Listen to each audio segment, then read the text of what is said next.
Pak Abu, itu kan Anda bisa menggunakan Android untuk mengakses situs-situs ya. Maaf nih kalau situs yang asik-asik pakai tanda kutip itu bisa juga nggak diakses? Atau bisa nggak sih ngerasain seru-seru asik-asiknya situs semacam itu gitu?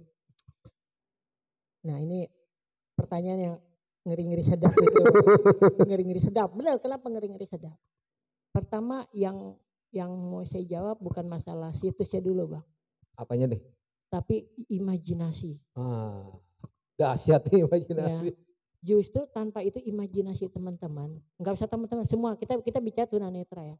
Imajinasi dia itu lebih bermain ketimbang tontonan. Lebih hebat imajinasi? Iya, karena gini, kalaupun dia nonton, buka situs porno misalkan, saya sebut aja tanda kutip yang tadi Abang bilang. Itu kan sebetulnya dia cuma bacaan atau video, betul nggak? Iya. Video itu dia nggak bisa ngelihat, tapi dia cuma ngebayangin suara. Nah, ketika memang suaranya itu benar-benar bermain, dia menikmati dan bahkan dia cari. Oh, dicari juga. Dicari karena dia kan manusia normal Bang. Nggak usah yang tunanetra, hampir semua tunanetra itu justru imajinasinya lebih bermain. Contoh, ada orang di jalan lagi ngobrol. Iya. Ini kok suaranya perempuannya bening banget ya. Itu pikirannya udah kemana-mana itu Bang. Padahal orangnya belum tentu ya. Orangnya belum tentu. Dia nggak lihat soalnya. Dia nggak lihat. Dari suara itu tuh, wah dahsyat imajinasi. Makanya ketika ada yang bilang, Ustadz beruntung gitu tunanetra dosanya ringan. Belum tentu, telinganya dosanya lebih banyak. Kita dengar suaranya bening aja udah pikirannya jadi gini. Imajinasi siapa yang bisa batasi? Tak terbatas. Tak terbatas. Nah itu. Nggak bisa diatur. Kita nggak bisa nebak lu imajinasi nyampe mana, gue nyampe di mana, nggak bisa. Ya kan, makanya istilahnya Abang pernah ingat cerita, nih saya cerita ke masa lalu nih, ketika Abang, saya tiba-tiba teringat sesuatu. Abang pernah ingat gak dulu ada cerita sandiwara radio? Sahur sepuh apa? Sahur sepuh bisa, mantra naga bumi bisa. Nah itu kan kadang-kadang kan ada adegan-adegan di sandiwara itu kayak waktu itu, saya ingat malah ceritanya sahur sepuh berapa waktu itu kisahnya Gotawa sama Mantili. Ketika dia bilang, oh itu kan teman-teman imajinasinya panjang, dia lagi ngomong punya prokat. Wah itu enak banget ya kata prokat. Itu kan efek suara, maksud saya suara aja. Padahal cuma kain dikibas-kibas doang udah kayak perang. Gitu. Nah ini ibarat ini, mohon maaf saya ngomong apa ada tahu, bukan berarti saya lagi mau ngomongin hal-hal di luar ini, tapi kan biar dunia itu tahu. Kalau saya bilang tunanetra itu sama, maksudnya saya bukan bilang tunanetra lurus alim. Secara ininya tetap imajinasi. Itu kan waktu sandiwara radio itu kan semua bermain imajinasi. Betul. Nah itulah hiburan tunanetra yang paling dia suka daripada film. Iya. Sampai sekarang itu sandiwara itu dicari sama dia. Dicari buat apa? Hiburan, enak mengenang masa kecil gitu loh. Jadi imajinasi yang bermain. Coba sekarang Abang dengan sandiwara, Abang nggak ngeliat kan? Enggak. Kita dengan sandiwara juga yang bermain apa? Ya pikiran, nah, imajinasi. Makanya liar itu. Nah lebih liar ketimbang dan iya. Seperti itu, jadi sejauh mana dia ini ya kita nggak bisa ngukur. Jadi kalau masalah buka situs, tanpa buka situs pun ini. Contoh sekarang itu waktu itu sempat di Facebook itu nggak tahu masih apa enggak, kayaknya Facebook udah nggak asik misalnya, jadi saya jarang buka. Itu kan suka ada diterjemahkan dalam bentuk suara. Iya. Ya kan? Dan bisa dibilang ini, ada dua orang sedang ini terlihat dekat dengan memakai kacamata macam gini. Yeah. Ada Anda termasuk Anda di dalamnya. Teman saya nyeletuk, gimana kalau orang ini berhubungan di foto? Ada orang tumpuk-tumpukan gitu, bercanda. Jadi istilah apa ya, imajinasinya itu selalu panjang, jadi nggak bisa kalau dibilang tunannya nggak perlu buka situs kalau kayak gitu apa? Nggak perlu ya? Nggak perlu. Malah istilah buang-buang kuota. Mendingan dia merasa senang sama seseorang. Itu dia bermain by telepon aja bisa. Jadi istilahnya apa ya, bahasa seksnya ya, saya lupa istilahnya. Jadi dia itu bisa benar-benar sampai titik klimaksnya itu cuma lewat telepon. Nah itu kan dahsyatnya. Kalau Bang nonton kan paling mohon maaf, kita coba pikiran kita kemana. Loh kalau dia sampai membayangkan dia melakukan sesuatu dengan ini kan sampai nyampe klimaks lah bahasa gampangnya gitu. Berarti kan apa Bang? Lebih dahsyat. Apakah itu nggak zina juga? Dosa juga. Nah itu siapa yang ngarahin mereka kalau bukan orang-orang yang ngerti agama? Iya. Saya nggak kepikir loh tadi. Iya kan? Abang nanya, maka saya bilang bebas Abang mau nanya. Karena saya pengen gini, jangan ada mental blok mengunci yang bikin Abang nggak mau. Justru saya senang ada orang Saya justru mencari orang yang mau ngebuka ini semua biar masyarakat yang nggak berani nanya jadi tahu. Iya. Ya kan, ini kan mau dibilang aib juga bukan aib, karena apa? Kita itu manusia, cuma yang membedakan matanya. Ya kan? Apakah abang mau bertanya, tunanetra bisa menjudi nggak sih? Apakah perempuan, apakah tunanetra bisa mabok juga apa enggak? Saya akan jawab bisa. Sebelum abang tanya, saya jawab. Baru mau nanya sebenarnya. Yang mabok ada, hobi judi ada, yang olahraga yang baik-baik ada. Kan saya bilang tadi bang, yang membedakan, ya kan? Karena saya pernah deket sama sahabat tunanetra yang mohon maaf berlangganan seperti itu. Saya dicari, dia pikir saya sama kayak dia. Wah, lu bisa cariin gua nggak buat ntar malam gitu. Lah emang lu udah kagak dapet segituin dari bini. Oh, aku dari bini mau gini cerita lah. Lu mau yang kayak model gimana? Saya gitu, maksud saya sengaja pengen tahu dia nyampe di mana sih ininya gitu loh. Terus ntar gua kebagian apa? Ntar lu kebagiannya dia bayarannya berapa, separuhnya lu gue bayar. Coba, berarti apa? Saya juga awalnya nggak nyampe sejauh itu, tapi karena saya ada di, saya kan selalu memposisikan gini Bang. Saya kalau memang ada di komunitas yang seperti itu, karena saya pengen tahu, dia harus tahu seolah-olah saya itu sama. Dia menganggap sama. Dia menganggap sama. Jadi kan saya jadi tahu dengan enteng dia cerita, dengan mudahnya dia apa sih namanya, ya pokoknya segala sesuatu karena background saya ada yang tahu saya pernah di jalan juga, kali dia pikir dia sama gitu kan. Jadi saya ngerti, makanya abang bilang, abang mau nanya soal apapun tuh Neta, tinggal bisa-bisanya ini aja, saya akan jawab yang tidak ada yang saya tutupin. Ya kan kalau kita bicara imajinasi ya, kalau orang yang melihat, itu kan karena dia pernah melihat, pernah apa, kemudian dia terbayang dengan yang dia lihat, ditambah imajinasi, jadi ada pengalaman plus imajinasi jadi gitu ya. Nah, kalau tunanetra kan nggak pernah lihat. Nah itulah Bang, Allah menyempurnakan manusia seperti itu. Dia nggak pernah lihat tapi dia bisa merasakan. Nah, ya kan? Sekarang suara itu Bang lebih dahsyat. Sekarang gini, kalau pertama kali kita kena suara, yang terbersit di kepala kita apa? Abang misalnya telepon dengan ini, karena abang nggak bisa. Tapi kalau betunannya ketika mendengar suara dia langsung imajinasi, ini orangnya kayaknya begini nih, kayaknya seperti ini nih. Padahal tidak sejantik itu. Padahal belum tentu. Makanya buat tunanetra suara itu bermain. Jadi dia kepekaan suara. Bahkan yang positifnya nih, untuk suara yang positif, sound system yang nggak bagus dia tahu. Umpamanya orang main gitar nih, ini suaranya fals. Ini nggak masuk banget nih, yang nyanyi nadanya di A, yang ini kemana, itu tahu. Itu yang positifnya memang. Yang sensitif, yang positif. Tapi kayak denger mesin dia denger, ini ada yang rusak ya HP-nya gitu ya. Kalau dia ngerti mesin iya. Hanya dari dengar suaranya udah iya, tahu dia tahu. Ini masalah di ini. Bahkan waktu pertama kali saya masuk ke asrama, waktu itu tahun 92. Pertama kali saya masuk ke komunitas tunanetra. Orang tua saya bingung, kok teman-teman saya tahu kalau itu yang datang orang tua saya. Taunya dari mana? Tahu dari suara motornya dikenalin, terus ditanya, kok tahu yang datang bapaknya Bahrudin? Iya, bapak kan pakai motor Satria Axtrea apa di itu zamannya. Axtrea merah begini. Loh kok tahu? Ya kan dari mesinnya udah ketahuan. Warnanya merah. Loh iya, karena dia udah pernah dapat informasi. Ini motor apa sih? Jadi direkam. Warnanya merah dia tahu. Warnanya ini. Walaupun dia nggak ngerti warna, tapi kan dia pernah dapat input data dari orang. Input data ini suara apa? Jadi dia Jadi yang peka dari tunanetra yang dipakai adalah pendengaran sama penciuman. Raba enggak? Raba pegang kasar, halus gitu enggak? Iya, itu kalau udah meraba berketahuan. Oh, iya. Tapi kan kalau kita kan contoh gini, kayak saya ke Jalan X. Misal saya mau ke rumah abang rumah di mana ya? Saya di Condet. Misal abang rumah di Condet.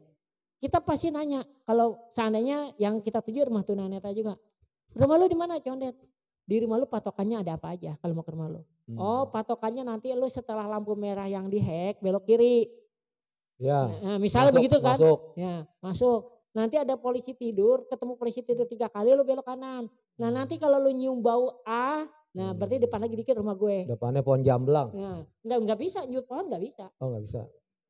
Jadi itu kan ini rasa. Lu siapalin dulu polisi tidurnya ada berapa gitu loh. Nah, makanya semua tunanetra, maka kalau ke rumah saya, dia ngapain? Din kalau ke rumah lu naik kapan? Dari Pondok Gede, lu naik KC. Bilang sama abang turunnya di Asifa misalnya, yang tempat tunanetra kumpul. Terus biar gua enggak kelewat, takutnya supirnya lupa, gampang. Lu nanti ketika perlu jalan, panjang, nanti belok kiri dia pasti mobilnya. Belok kiri, nanti lu akan ketemu pasar, Nah, lu ingetin dah tuh supir, bang jangan lupa ya nanti kamu sama. Kalau nanti lu nyampe ketemu polisi tidur. Berarti kelewat. Berarti lu bilang, bang depan ya Asipa jangan kelewat gitu. Nah polisi tidur kan sih deket ya. Oh iya. Jadi seperti itu tetap, jadi kita punya pemetaan sendiri. Jadi memorinya kuat. Ya saya nggak bisa bilang gitu karena kita terlalu difokuskan aja bang. Jadi kan gini, sebenarnya kalau boleh kita istilahkan, kenapa orang melihat itu daya tangkapnya agak kurang? Karena dia memorinya habis. Buat melihat ini mikir, ngeliat ini mikir. Sama aja kayak komputer, semakin banyak data kan semakin penuh. Nah kita kan memori yang buat di matanya ini kan udah nggak ada. Sehingga kan memori kita full. Jadi apa yang kita dengar masuk input datanya. Diprosesnya cepat lagi. Diprosesnya jadi cepat. Ini kan sekarang gini nggak usah jauh-jauh nih. Mohon maaf, kalau saya salah maaf ya. Ini abang lagi naik motor, tiba-tiba di depan ada ngeliat orang tua jalan pakai tongkat. Pasti abang di kepala abang mikir itu orang tua kesian amat sih gitu kan. Pasti itu orang mau, itu aja abang lihat aja langsung dipikir abang mikir itu dia mau kemana sih. Nah, kalau saya kan ngeliat di sekitar saya nggak pernah saya pikirin. Nggak kelihatan. Makanya itu aja udah menghabiskan energi otak kita. Walaupun kita nggak nih, contoh mobil lewat, gila tuh orang bawa mobil, emang mau kemana sih? Walaupun kita ngomong, tapi kan di pikiran kita refleks. Orang mau kemana sih? Buru-buru amat. Mana mobilnya begini lagi? Mana yang dibawa? Itu kan apa sih yang dari kepala kita yang kita bisa keluar. Nah kalau kita kan enggak. Makanya mata itu pakai memori yang paling gede. Aku gambar aja tuh berapa. Ya. Tapi kembali tadi soal suara, jadi nggak salah ya. Kalau Rasulullah bilang suara wanita itu termasuk aurat. Iya. Suara perempuan aurat, wanginya perempuan juga aurat. Itu laki-laki, nggak usah jauh-jauh lah. Saya sendiri aja kalau naik mobil, masya Allah perempuan. Wangi. Itu pikiran udah kemana-mana itu. Benar kalau secara ini ya, kalau secara manusia. Padahal nenek-nenek. Padahal nenek-nenek mana kita tahu. Nenek-nenek. Maaf nih. Nenek. Kan gitu. Ya kan makanya saya selalu menyarankan gitu ya buat teman-teman tunanetra itu kalau mijit sebaiknya tetap lawan jenis itu jangan dipijit. Walaupun ada beberapa teman kadang-kadang permintaan saya bilang udah kita laki dengan laki perempuan. Mungkin kitanya awalnya nggak gimana-gimana tapi setan kan lebih dahsyat megangnya. Godanya kan seperti itu. Sekarang dia mijit kaki naik ke paha. Ya kan ketika naik ke atas pikiran apalagi itu kalau nggak pasiennya yang mulai kan kita yang mulai. Setan ngompor-ngomporin. Lah iya setan ngompor-ngomporin, entah mau dari mana caranya kan tahu-tahu terjadi, kan bisa. Makanya sejauh mungkin saya bilang saya selalu gitu, mijitnya laki-laki. Perempuan dan perempuan. Nah tapi kalau laki-lakinya yang yang golongan Golongan apa? golongan positif ketemu positif gitu loh. Ya kita gak pernah ngalamin begitu bang. Oh pernah juga ya? Jadi dia minta bahasa gaban tadi layani lah gini-gini. Ya kita bilang bang hargain kita benar. Tapi kalau dia tetap ngeyel, ya udah ada dengan cara kita ada pijat kita pakein balsam. Jadi kan pikirannya langsung selangkangannya kita urutin kita ganti pakai minyak yang panas. Gitu triknya ya. Makanya tukang pijat selalu bawa 2 minyak. Kalau ketemu cowok yang begitu bang jadinya gampang. Biasanya mohon maaf, dia gaya ngomongnya aja udah beda bang. Agak gimana gitu. Kalau cowok double maksudnya kesana sini mau gitu lah. Kiri kanan oke. Iya kiri kanan oke. Itu dari suaranya juga udah beda cara ngomongnya. Terus mohon maaf biasanya kalau dia mau dipijit langsung bugil. Sampai pakaian dalamnya dilepas. Padahal nggak disuruh. Ini kayaknya nggak benar. Udah kita pura-pura nggak ngerti. Udah kita pijit pakai yang hangat aja dong. Bang jangan ngusapnya jangan kenceng-kenceng ya pelan-pelan. Udah tanda udah kalau udah gitu udah. Istilah kalau udah begitu tuh udah tanda gitu loh, udah tanda-tanda melenceng lah. Dan ini jangan-jangan saya nanti diomelin banyak orang nih kalau ngomongin ini. Tapi memang benar. Apa tuh? Sebenarnya ketika ada satu orang yang seperti mijit ke kita layanin, maka dijamin pati pijit kita itu rame. Oh dia akan menyebarkan informasi ke golongannya gitu. Betul. Dan memang ada, saya kalau ini tapi saya nggak nyebut titik ya. Ada memang di daerah tertentu banyak komunitas itu ada di situ. Sengaja. Menyediakan fasilitas itu. Awalnya bukan itu, tapi mereka berkumpul di satu titik itu. Jadi mijit, jadi walaupun kita baru pasti kita nemuin gitu. Makanya saya kerja di tempat itu di daerah sana panti pijat. Itu pasti nemuin. Jadi kalau kayak kita komunitasnya dia itu ada di mana. Jadi kalau sekali kita ngelayanin, kita nurutin, dijamin kita bisa 3 hari sekali mijit. Dia orang-orang model begitu. Dan mereka bersedia bayar mahal ya? Bersedia. Saya pernah ngalamin yang begitu waktu pertama kali kerja. Bang tolong saya di ini bang. Saya pengen tahu, emang saya orangnya selalu penasaran. Iya. Lu abang berani bayar saya berapa? Abang minta berapa? Di luar tarif ya? Iya. Dibayar saya. Gitu kan. Sepele kadang-kadang dia pengen diusap-usap. Cuma kan risih gitu kan. Iya. Ya kan. Makanya kalau bicara yang begitu ya makanya ya kita hati-hati. Memang profesi pijat itu kalau kurang-kurang kita bisa ngelolanya, salah langkah bisa, ketemu orang yang salah bisa. Ya kan. Terakhir nih, saya pernah ditelepon ketika saya bikin konten iklan pijat saya taruh share di Facebook. Saya pasang map, itu pernah saya ditelepon sama orang. Ditelepon, ini pijat tunanetra ya? Iya Pak. Bisa saya panggil ke rumah? Bisa Pak, di daerah mana? Masih daerah Bekasi. Saya sebut Bekasi. Cengkareng, jauh banget dari sini. Cengkareng nggak ada Pak. Tapi kita nyebutnya di Bekasi lah. Tapi saya nggak bisa sekarang Pak. Emang saya pikir dia niat pijat benar kan. Paling juga besok atau lusa. Oh saya juga nggak minta sekarang. Oh iya baik Pak kalau begitu. Kita bikin janji aja. Gitu. Dia tanya Aira, Bapak usianya berapa? Waduh, ini nanya usia. 45-an Pak. Wah bagus. Bapak masih normal nggak? Waduh Pak saya mau normal Pak. Cuma mata saya doang yang lihat. Kayak gitu. Yang nggak ngeliat. Enggak maksudnya. Nah saya mulai nyambung tapi saya pengen tahu sejauh mana. Mancing. Biar keluar. Bapak masih normal nggak? Sebagai lagi, wah normal Pak. Kenapa? Ini Bapak mau nggak nolong istri saya? Bahasa nolong. Tolong apa Pak? Tolong pijitin istri saya. Sampai Bapak kalau bisa rangsangin dia. Waduh Pak. Saya bilang, kenapa? Bukannya saya kagak mau Pak. Saya gituin. Loh kenapa? Kalau saya yang kagak kuat gimana Pak? Saya gituin. Ya udah Bapak main aja sama istri saya. Dalam hati,